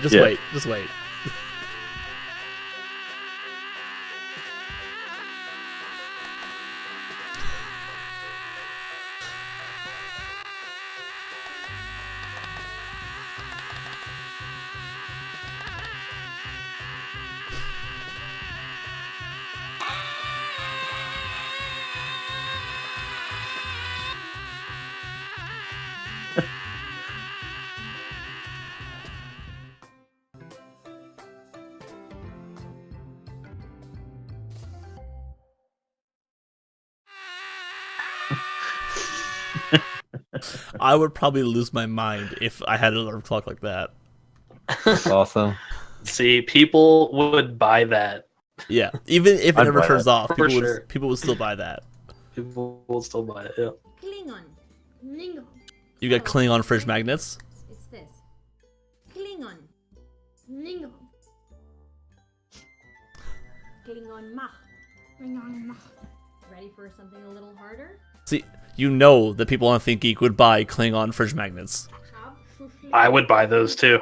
Yeah. Very good. Jeez, this is just. Oh yeah, anybody who plays MMOs, the quest board. Oh man. It's a full set, so it comes with what does it come with? Exclamation mark hat. Yes. Yeah, it comes with a hat. It comes with a board. 4 quest pads of 100 pages, which each allow you to start with over 400 different tasks. Yeah, totally just. That might make people do more stuff around the house though. Chores. You never know. We Put it on the task board. We have a USB pet rock with charging dock. Okay. So here's why you need a Bluetooth pet rock. They make a great gift for anyone we can think of, except maybe Jim. They don't need food or water. They don't chew in your stuff. They will make you instantly cool. They never talk back to you, and they will forever love you in their own rocky way. I wonder if they just spend the year thinking up and designing things to bring out on April 1st, because they must make a killing on these sort of things. I would do this just to freak people out. A face hugger like scuba mask. I would buy that just to freak people out because people would go nuts seeing this under the water. Did you see the Rick and Morty pop vinyl with the face hugger on Rick? No, I did not. But that's actually impressive. I think that's on the front page of Think Geek at the moment. Oh, actually, there's a few more. It's a good crossover. I forgot there's actually 2 more. We have Rock'em Sock'em Robots with Nikola Tesla and Thomas Edison. That's pretty great. And I think 1 more. Yes, the Fortnite Battle Bus RC attachment for your Fortnite Battle Royale game. Oh my gosh. I would love if that had a button to drop those little green army men with parachutes. That would be awesome. Oh man, I'd have like 3 of them. And then built-in speakers so you could play like music, party music. Oh, that'd be so great if they had that. Yeah, that'd be fantastic. Oh, I think that's actually the end of our articles for the night. We are covered all of our topics. Oh, real quick, how was the movie? Ready Player One. So anybody who has not seen Ready Player One, I will tell you right now, if you know anything of like 80s to 90s pop culture references like The Shining, Battletoads, Teenage Mutant Ninja Turtles, all those old kind of stuff, D&D, I recommend watching it, and you will not leave the theater without a smile on your face. I don't normally like movies these days because I feel like they're just too predictable, but I left that theater with a smile on my face, and I couldn't stop smiling the entire movie. It's fantastic. Have you read the book? Any of you guys read the book? I have. Yeah. Read the book. I haven't seen the movie yet, so don't spoil anything. But how do you think the movie compares to the book? Which one did you like better? I like the book. Were they completely different? Is it? You can't compare the two because, for once, I can actually say this: you can't compare the two because the one difference thing that happened this time between most book to movie adaptations was they brought the author in as a screenwriter, as a screenplay. So the movie is more of a sit-down kind of puzzle solving, so figuring out challenges by deciphering limericks in poems. The movie, the challenges are more physical or skill based, so like races or game based or that kind of stuff. But they covered everything the book covers. So there is that movie challenge, there is that game challenge, there's still that camaraderie between the main characters, there's still IOI being the villains they are. They hit every single plot point and every single major thing that needed to be said to make the book or the story feel real without missing anything, but also not being boring. So there's a few parts where they are sitting down breaking code cracking a puzzle, but that's probably 5 minutes out of the 2-hour 40-minute movie. So it didn't feel boring, because I definitely think if they took the book and brought it right to movie, it would be this. It'd be 4 people sitting, talking to each other and cracking codes for 2 hours and 40 minutes. Yeah. Did you think how many? the producer that they got for it. Let me just pull it up 1 second. Because it was Spielberg, wasn't it? Yes. Yeah. Do you think that would benefit to them because he would own a lot of properties that he could bring to the movie that would be good references for everybody else? Spielberg was The Shining, right? I heard that he didn't want to bring a lot of his stuff in because he wanted to show off other people's stuff. I read an article somewhere about that. Was Spielberg the producer for The Shining? I think he was, because I think that's the only thing he brought in from his own stuff. Like, there was a scene in the movie that was all about The Shining, but I didn't feel like it was out of place. It felt pertinent to the story, and all the other references are everything. Like I was watching with my wife, and I picked up Sonic the Hedgehog. There was Pac-Man back there. There was Miss Pac-Man. The ghosts were present in the background. There wasn't anything during The Shining is a Kubrick film, isn't it? Oh, Kubrick. Okay. Yeah, it is. Were you able to count how many pop culture references there were? I watched it. You got to go back again. Go back like 2 more times and count. I watched a YouTube video last night where they picked up 138 Easter eggs in the movie, and out of their 138, I probably missed 3 of them, and I picked up 4 or 5 others that I saw that they didn't have. So in a 2-hour, 40-minute movie, having around 150 Easter eggs and like hints at other pop cultures is insane. And they didn't just do like 80s and 90s culture. They wanted the movie to kind of, because the book is set in 2045. But when it was written, all the pop culture references were from the 80s and 90s, all about the James Holliday, the creator of this VR world, his life, his childhood. So it's all folks around like old school Gary Gygax D&D, Atari, Commodore 64, the TRS-80, and those kind of stuff. But the movie had more like the DeLorean, Overwatch, StarCraft with the Space Marines, Master Chief. So it had pop culture references that people who are younger could still appreciate, which I found to be a great tie-in from both age gaps. Do you think it's like a one and done movie, or do you think it's gonna be like a sequel or prequel to it?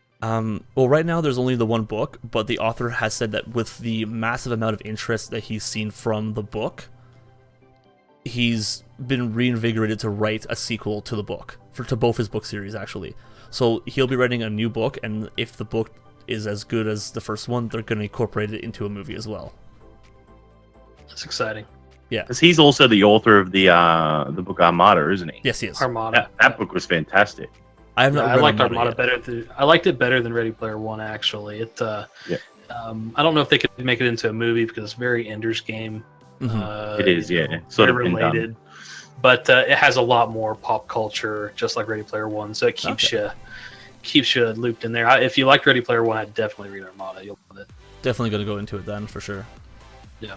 All right, I think we are going to go into our viewer questions section of the night. Yep, I'm gonna start with this question first because it relates to what we're doing. This one's from Yoshi. He says, to the guy talking about Ready Player One, which I think would be you, Severin, is it good to take a girl to? I'm guessing for a date. Does she like The Shining? Because if she doesn't like horror movies, that section will make her probably just not like you. Because my wife hated that part because she hates scary movies. But otherwise, I think it's a good, funny movie. It has action. It has romance. There's a very beautiful like dance scene, but it's not all about this romance. They take it very, very funny, where they have like an 80s flash dance, bell bottom style dance off, and it's just fantastic. So I definitely think it is a good date movie for sure. Sweet. Next question. Studco says, how long have you guys been partnered with Binx, and who brought you into Binx? So I think this would be everybody except Redbeard, since he's our guest outsider. We'll start with Stackhouse. So looking at my profile, I actually started with Binx before partnership on the 3rd of last month. That was when I created my profile, and since then I've been partnered graciously via Binx himself and a few other people that advocated for me, specifically for the reason of making those tutorial videos and wanting to put as much assistance as I can into the Binx community, because it is a fantastic community to be a part of, especially if you're trying to become anything in the streaming world. So I'm trying to think of who. I think a close friend of mine that also streams, is also members of Binx, J Double Who, was the one that mentioned Binx to begin with. And ever since then, I can't seem to get off their front page and all of their featured streamers, because it is a good community. So about a month. All right, Guardian. I've been partnered since December of last year, and it's been awesome. I love being partnered with Binx, obviously, because we do stuff like this. And the person who got me into Binx is actually another streamer who I had known in real life and was my coworker, Admired Plague, who is also another Binx partnered streamer. All right. Myself, I think I got a partnership, just in January, so shortly after ATC Guardian, and honestly, I got into it because of them. So I had known Binx for a little while, but I didn't know if I have something I should be partnering with, and he introduced me to it. He showed me all the partner features and what we could do to give back to our community, and I figured it was one of those where I'll benefit from it, but my community will benefit more, and I felt like that was something I really liked about it, was the fact that I could give back to the community more than I benefited from it. So I like that kind of idea with it. All right, sweet. In relation to all of the features as well, obviously they are there to benefit communities and people watching, not just the people streaming. Those videos will be out hopefully shortly, so you can all abuse those features as best you can. All right, next question. Next question. Troublesome John says, how long does it take to become a Binx partner? I could say when I personally don't know, but I personally I put my application in at the beginning of December, and then I got it at the end of December. I was accepted, so it took about a month once I put the application in. Yeah, there's a massive backlog at the moment because so many people are applying for partnership as well, and there's only so many applications they can go through. It comes down to how, or in my opinion, it comes down to how much you put into the community and how much you support everyone else here, because they do notice everything. There is always someone watching the Discord. There is always someone watching the Twitch chat. So the more that you put in, the quicker your application will go through, in my opinion. Yeah, and on that note of someone always being around, like I'm putting a lot of effort into the Binx podcast, and that requires any time of day. Like I work 2 rotating shifts. I either work 7 to 3 or 3 to 11 o'clock at night. So at any point in time, like I could be working till 3 in the morning doing setups, getting people in for podcasts and all that. And at any point in time, I make a message to the staff of Binx, so Binx, Angel, Tinkerhell, or anything like that. I'll get a response almost within an hour, which means anytime between 7 in the morning to 2 in the morning my time, somebody's always paying attention to something, which is fantastic. I've never seen that quick response from a community before. Next one. This one might be good for you, Stag. It says, how do you feel about the whole featured streamer situation? What impact do you think it makes on the streamers? This is from Shredder Dragon. So when it comes to the featured streamer, the biggest thing that people need to start doing is trying to get the people that are in their chat to pay attention to what they're doing. So the good thing about the featured streamer is it's all organic viewership. It's not automated viewership. So the people that are watching the stream when you get featured are people that have specifically clicked on your channel and they're there watching, whether they have it muted or not. That's something that we need to get across in chat, as well as people that can hear you. But they are all organic views, and it's up to the person that's streaming to convince them that they want to be watched. Everybody on the Binx network is obviously in the same position, or most of them are. They're either going for their affiliate status or they're aiming for partnership. So they all understand exactly what's going on. They all know that if they support whoever's the feature streamer at that time, then the support will flow through to everyone else. We're all in the same boat. So trying to push as hard as you can to join the community and convince these people that you are entertaining and that you are someone that should be watched regularly is the main point of that feature. The game is just a perk. The giveaway every hour is just something that Binx does to generate that organic viewership. So we are very grateful for that. I think also the premium feature tokens as well, when they get given out, they're a massive deal. if you're trying to hit your affiliate status. I believe personally I popped 3 premium feature tokens 3 nights in a row, and went from an average viewership of 2 or 3 up to 15 to 20 for that month. So for someone that's going for their affiliate status or even their partnership status, there's a lot of value in those premium tokens. All right. Awesome. Yeah, I did. Somebody came into my chat the other day. They said they're new to Binx and they used 5 tokens, 5 of the premium feature tokens they bought, and then within right after using those, they met the requirements for affiliate. Yeah. Nice. Yep. So it's so easy because it's all organic viewership. It's not automated. They're actual people in your chat. So if you've got 1 or 2 or even 0 viewers currently and you're going for your affiliate status, it's really hard to not have someone to talk to when you're streaming, because people come in and they see you sitting there playing a video game, just staring at the monitor, not saying anything because you're not used to chatting to people.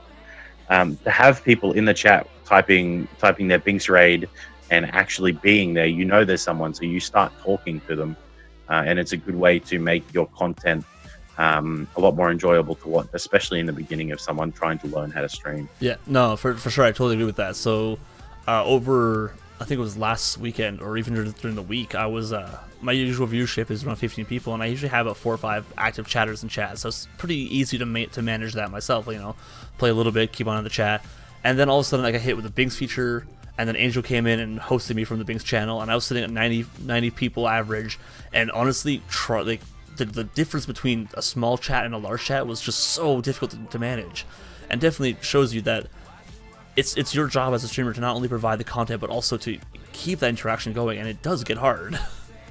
Absolutely. It's very, very important that when you're streaming to 1 or 2 people, the first tip that any streamer will ever give you is you need to stream like there's 1 million people watching, and it's easy to say, harder to do. So knowing when you see that you're a Binx feature in your chat, or you've got people coming in with their Binx raid, and even hosts, that you need to continue to show your content as best you can, as if 1 million people were watching, regardless of that number. I agree. When I first started out, I had a hard time just talking to myself, and then I started realizing, okay, well, I'm not talking to anybody yet, so the best thing I can do is commentate what I'm doing. Always have something I'm saying, always talk like that. And eventually I got to the point where I started playing PUBG with some other partner streamers, but I wasn't streaming, so I was just playing with them. And all of a sudden, we're doing duos. He died, and I'm by myself. And for some reason, my streamer instincts kicked on, and I started commentating what I was doing, explaining what's going on, doing all that kind of stuff.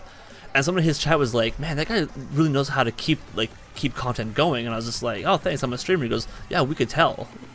So it definitely works on it where basically, even if you have nobody in chat, talk like there's people there. And if people come in, they see you chatting and talking, then they'll be more inclined to stay and talk with you. And the more you do it, the easier it gets, too. Yeah. Absolutely. It's just like radio. You don't want any dead air at any point in time. The last thing you want is silence. Yeah. I find myself going to the kitchen. I'm commentating my sandwich making skills now. It's so hard to be in public and be shopping and stuff, and then my wife co-streams with me, so I'll be talking to her, and then we'll go shopping. I'll be talking to her, and I'm talking like I'm streaming still. So I'm commentating what I'm doing, and I was just like, man, I'm not streaming yet. I'm not home. They say a good way to practice talking to yourself is just in the car on a commute to work or something like that. Just learn to keep words coming out of your mouth that are coherent and understandable. I will say you will get a sore throat. You will lose your voice the first little while you do this. Lots of water. Yep. I have a 2-liter stein full of water, and it's almost gone. Get past that hump of losing your voice, and then you'll get it back. And then I will say one other thing. You do get tired. Talking a lot tires you out so much. So don't aim for 12, 20-hour streams in your first little bit. Go for smaller ones. Yeah, one thing I do remember from starting out is a lot of people, when they first start streaming, is they stream with friends. Like, they stream PUBG with a group of people, and they stream other games with a group of people, and they build a community around not solo streaming. And then when they first try to do their first solo stream, they don't talk because they don't know how to talk to themselves. So make sure you practice solo streaming while building your community up from scratch. I think it's important. I think ATC Guardian skill to have. ATC Guardian, I kind of tested that when we started playing. We all started streaming. We were playing with our community, and it was ATC Guardian and Myred playing, myself, and probably one other person. We were all 4 streamers, and we got really bad with talking to our chat while not like muting ourselves, and then our feed going to other streamers, and we got really on each other. Like, okay, if you're talking to your chat, mute yourself, because you know it becomes a thing too where you still have to talk to your chat, so you have to find a way to play the game and do all that kind of stuff. So push to mutes, push to talks came really big. Yep. Alrighty, next question comes from Orcon. This one is, it's not Binx related, so anybody can feel free to answer. What tips do you guys have for people who are starting out streaming? What should you set up on your stream before and after you reach affiliate status? The biggest help that you can have when streaming is social media. So your Twitter needs to be up to scratch. Have a Facebook group if you can. In my opinion, being able to tweet out a correct format when going live, not just I'm going live, because it needs to be there's a very specific way of doing it, and you see a lot of big streamers do it. Thumbnails and all that sort of stuff in your tweet are very, very important. In my opinion, it's social media is probably the most important thing. On the note of social media too, and I see this happen a lot, and I've talked to some people before where I will admit flat out, I'm not on the ball with social media. I have it tied to my phone, which is always on me, but I'm notorious to not actually use it. But what I see a lot of people do is the other side of social media, where they'll say they're going live, say what game they're playing, but then the rest of the tweet is just hashtags and ats, and I'm just like, okay, you can have those there to try and get like retweets and stuff from communities. Like I have a few in there from communities that do auto retweets, but the majority of the block should be your words and your talking, not just hashtags and retweets. Yeah, there's a member of the Binx community, a partner actually, Night Marcher, who does sort of assistance streams every now and again that sort of help desks people, and he did one the other week that was about social media and networking. It was really, really good. So that VOD would be a good one to go watch. Mm-hmm. All right, next one. Also from Orcon, it says, what do you do to stream with music while not causing copyright issues? Okay. I think I'll go on that one because it's something I'm very, as an audio engineer, somebody who's studied and done recording studio work, there's a lot of issues with copyright issues with music because there's 3 things you got to pay attention to. There's copyright, there's royalty, and then there's just claims. So we're listening to right now on the stream. You know, you guys in the chat, you guys on the video might not be able to hear it, but right now there is stream music in the background. This is safe to use on Twitch because it's copyright and royalty free is the key word. So any music uploaded there is a signed contract by the uploader and the group saying that you're not gonna come back and claim property on this music. We're allowed to use it. The Twitch music playlist is okay to play on Twitch because it's royalty free, so nobody has to pay anything out when it gets used. It's still not safe to use because it's not copyright free. And what I mean by that is, whatever music you're streaming from is what the copyright comes from. So if you're streaming through Google Play or Spotify, they actually have in their terms of service that you are not allowed to rebroadcast that music on anything else, even if that music is copyright free, because YouTube had to pay a royalty to get it. You can't rebroadcast that. So it falls under the idea where you have to find these things and download them. So no copyright sounds is what I use, because you can go on the website, you can download their music, it's copyright and royalty free, and the moment you're playing it through your computer, you're not restreaming it from a service, so you're not breaking TOS from there, you're not going to get hit with muted VODs, you're not going to get hit with anything like that. It's a way to play music with not having to worry about anything, and I think that's what people have a problem finding that solution for, is where can you get music and how can you play it safely. And you've got the investment also with websites like Monster Cat, that you actually pay the royalty to use that music, and you pay for a license to use it. Yeah, and on the note with the Monster Cat, I've had people who's done it before. If you have a Monster Cat license and royalty, if Twitch mutes your VOD, you can prove your royalty to Twitch, and they will unmute your VOD. because you've proven to them that you have the right to play that music on stream. All right. All right. Next question. Omeo asks thoughts on Anthem, which I believe is a game, right? I think I heard of it. Yeah, it's the next how to put it? EA game. Yeah, it's the next EA game. So that right there tells you something already about it. Yeah. Oh, loot boxes. Well, as soon as the issue with Battlefront 2 came out, where all the controversy happened, the developers, not EA themselves, but the developers of Anthem said, okay, we need to rethink our monetization strategy, which tells you that EA probably pushed for more loot boxes in Anthem, and then the developers were like, we can't do that. Look what happened to Battlefront, to the point where like Disney got involved in the Battlefront issue, saying you have to stop loot boxes in Battlefront, or we're pulling our claim from you. So what is this Anthem then? What is? It's very Destiny-like, I believe. Yeah, I'll like get a aesthetic. trailer up in a second. But it's supposedly, excuse me, it's early 2019. I think it's looking at a release date. Think so. I haven't heard too much about it. I haven't looked into it recently because, it's, like I said, it's been so far down the pipeline that it's been hard to kind of keep an eye on it. But we have a little trailer here for you. There we go. And yeah, that's what chat is saying. They are losing developers left and right. I'm really confused though, because didn't BioWare get like axed? Aren't they like gone now? This is their last chance. Basically, if this fails, BioWare's done. Is what basically EA told them. But out there, you either live with the choices you make, or die trying to change them. It definitely looks like it has potential. Yeah, but they're losing developers, they're losing writers, they're losing leads left and right because they're terrified of what EA is going to make them do or what they're going to be forced to do. Let's see if we can grab another trailer to give a bit more context to it. That's a bit of a walkthrough play, so you can see a bit more of the playthrough. And the problem is like they're saying, they're losing developers constantly. And after the Battlefront fiasco, hearing them say we're changing our monetization strategy, everyone's like, well, okay, so what are you doing now? Are you telling me that the game was designed around loot boxes? And this is a Destiny-style game with a looter shooter, so we're fearing the whole engram fiasco again that Destiny had.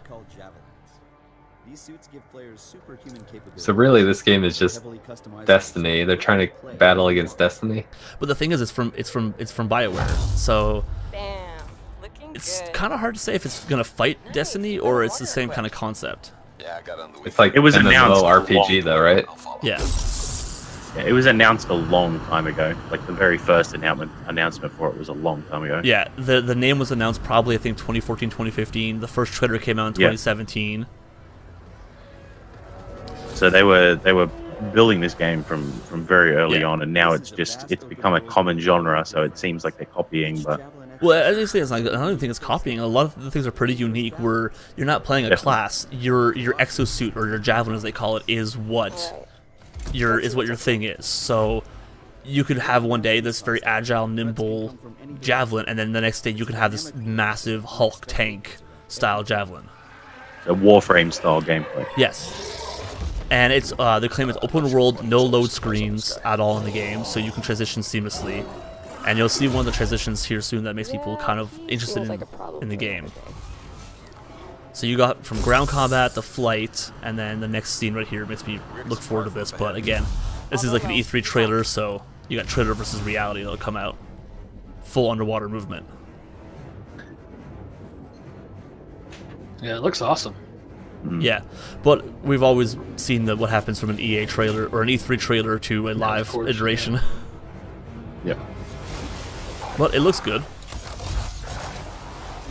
Hopefully, because it's their last chance, they'll give it absolutely everything they've got. Yeah, I think they are, but they're really hard pressed with their loss of devs. And what I've seen as well is the game is very drop and drop out play. So you don't need to, squat up before, and if you lose a player, you're messed up a little bit. Let's skip forward a little bit. Skip some of the walking. Mass Effect Online. Yeah, essentially, with hopefully better facial animations.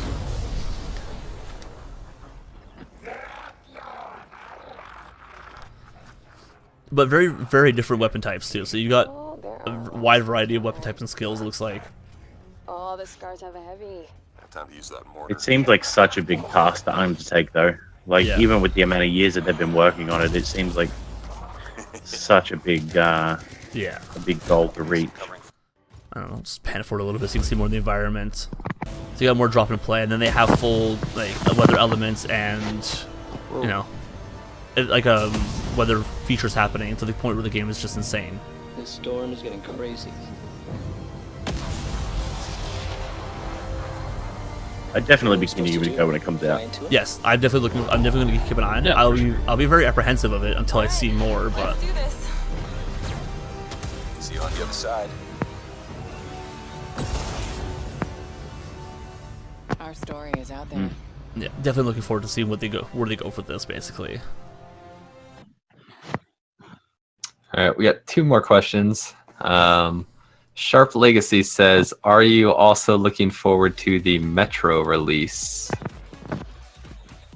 I haven't played Metro. I've never played Metro either. I have played it. I'm trying to think of what their next game is called. Probably Metro, maybe. It's supposed to be more open world, I believe, than the original Metro games. Metro Exodus is what they're calling it. Exodus, that's right. Yeah. I'm keen. The Metro games are fantastic storylines. The first one's a bit jank to play, but the Last Light was really, really good. I haven't seen For somebody that has no idea what Metro is, what's it all about? Is it like a first-person shooter? Yeah. So first-person story-based game, shooter based in, I think it's Russia. I want to say Russia. And it's hard to explain. It's sort of, there's a lot of hallucinating in it, and a lot of the story of it's great. It's hard to explain without spoiling, but the game's definitely recommended. All right, so I'll grab a quick gameplay exodus from the wiki. So it's a first-person shooter game with survival horror and stealth elements set in the post-apocalyptic wasteland of former Russia Federation. The player must cope with the new hazards and engage in combat against mutated creatures as well as hostile humans. The player wields an arsenal of handmade weaponry which can be customized through scavenging materials and a crafting system. The game features a mixture of linear levels and sandbox environments. It also includes a dynamic weather system, day-night cycle, and environments that change along with the seasons as the story progresses. It will be set over the course of one whole in-game year. Definitely looks good. Definitely something I'll look into it, and it's so far has a Q3 2018 release set. Yeah, I'll definitely be picking it up when it comes out, because the Metro games are fantastic to play. Yeah. Especially if you've got a lot of time to sink. They're a good game to stream because the story of them is really good, and they go for a very long time. Okay, that's good. I might look into it when it comes out. I think we have one last question. Yeah, one last question. This is from Skim, who says, "If you had to live out a week in a game, which would it be and why?" So we could just go in order. Yeah, so let's start with Redbeard. Oh gosh, I don't know. A week in a game. Maybe Skyrim. I think it's a good world. It's a good world. It's a lot of good stuff going on there. I like dragons, so I mean, I'd like to partake in that. I think it'd be fun. All right, Staghouse. Where would you want to live for a week? So the chat seems to be going in the same mindset I am with Honeypop. Or you've obviously got Leisure Suit Larry as well. It should be fun. I don't know whether I'd want to drop into a world where I've got to fight to survive dragons. All right, Agency Guardian. I think I know your answer to this one. What do you think it is? Star Citizen. It's gonna be Star Citizen, just because you can do anything you want in Star Citizen, massive universe. It's the future, you know. That's why. Now, my thing is gonna be a little biased, and because I think it's all based upon if you jump into that world, do you gain like the abilities of that world as well. So like if like Skyrim, would you be Dovahkiin? For Honey Pop, would you be the main character? Star Citizen, would you have some sort of wealth? Mine just happens to be what's on my desktop. I would love to be part of the Final Fantasy 15 realm. Give me a week in that realm for sure. I would love that, and it's been my desktop background for a long time because it's just an amazing game to me. Oh, all right. It's because you want to wear that flowy white dress, isn't it? Oh, damn straight. That trident is so sexy. Oh man. All right. So I think that was a pretty good show. So, man, that was a good topic. Sadly, no news from PAX East. And by the way, guys, I had tried. I scoured the internet for days to find articles and like panel reviews, but that stuff is so secretive right now, and it's hard, especially with Twitch backing out of PAX. It's really hard to find anything on it. Maybe next time then. Next show we'll have PAX, news on it. PAX West, I will be going to. So I will be there for sure. All right, we're gonna do slight little intros on the way out. So, Staghouse, where can people catch you, and what are you gonna be doing soon in the next couple of days?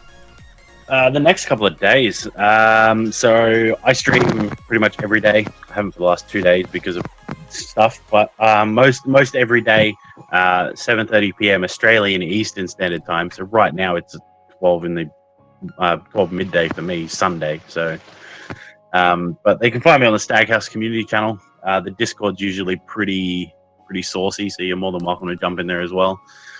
Just this week coming, actually, there's a Twitch Brisbane meetup happening in Fortitude Valley. I don't know if anyone in the Binx community is is Australian at all, but I'll be there for sure. So all the news for that's on the channel. You can jump in there and you can come and meet me there. That'd be fun.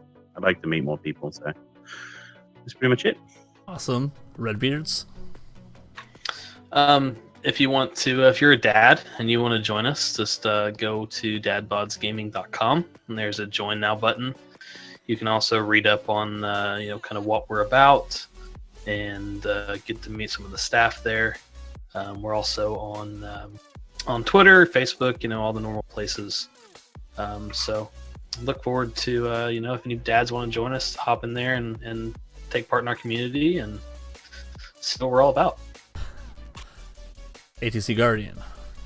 All right, I will be just doing a short little stream after I get some food tonight. I'll be streaming just some Sea of Thieves, messing around. Tomorrow I'll be back with Alien Isolation, which I just started my first playthrough. So I'll be playing that 7 p.m. Eastern Time tomorrow. And I also got invited to a seminar, another sort of talk show seminar next Saturday. And it's all about how to stream successfully. And I will be doing a half-hour segment on talking about Binx and how to do giveaways on the seminar. So if you guys want more info on that, please reach out to me. If you are a new streamer and you want to learn how to become a better streamer, I could give you the details on that. And I am Severin. I am the wonderful host, and Canadian, by the way. If you want maple syrup, I know where to hook you up.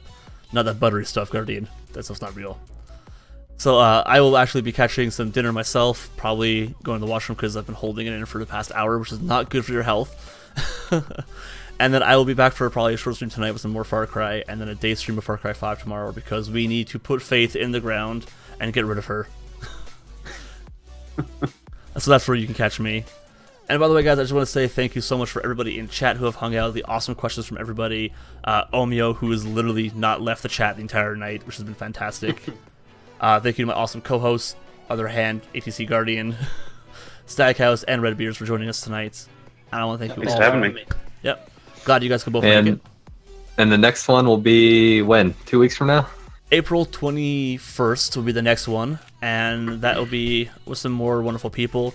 But we will be setting up a April 28th, so starting after April 21st, we're going to be ramping up the production value and going to two shows, well, one show every week instead of every 2 weeks, if I can get my English right. And at that point, we will be having, I believe it will be Admired Plague and AKA Mike B, who is a longtime Twitch partner and been around for a long time, so he'll be some good conversations to add on. But like I said, I want to thank Stackhouse from Binx, who hung out with us, taught us some cool stuff, and is going to be looking forward to seeing your how-to videos so I can stop forgetting how to use some features on Binx, because I know I do. Coming very soon. Yes, and I definitely like to see more of Redbeards and some PUBGs and Sea of Thieves. So I'll see you guys later. Everybody else, Binx, have a good night. I love each and every one of you. Good night, guys. Thanks, guys. Have a good night.